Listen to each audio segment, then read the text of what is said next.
Great is the mystery of godliness. God was manifest in flesh.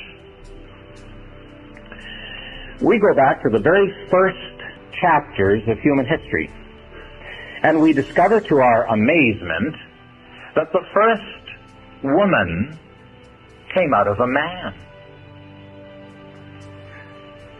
God brought the first woman out of a man.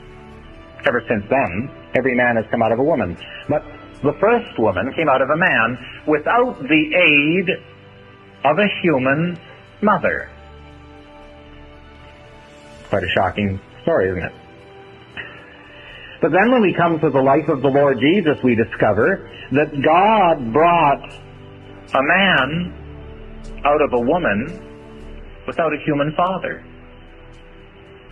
The first is the beginning of the original human earthly creation, the first creation, and the second is the beginning of the new creation. So we read concerning the Lord Jesus, he was made of a woman. And standing there that day in Bethlehem, in a barn, she was holding the one who at that very moment was upholding the whole universe. When she kissed that little face, she was kissing the face from which shone the revelation, the light of the knowledge of God. When she looked into those eyes, she was looking right into the heart of God.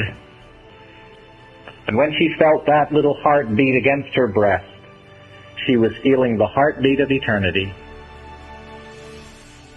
But of course, after the fact, when we read the story, we realize it's the only answer to the problem. John chapter 1 explains it in terms of communicating the truth of God. And he says, however would you communicate God except by God, because there's nothing else like God. But of course, it's no good communicating God to us if you don't communicate God in our language. And so God translated himself into our language. Jesus is God in human terms. So if you'd like to know what God is like, well, you can't go up to heaven and see him, because God is a spirit. But you know how God would act and what God would do and how God thinks by looking at the Lord Jesus. God came down. I don't ask you to understand it. Great is the mystery of godliness. God was manifest in flesh.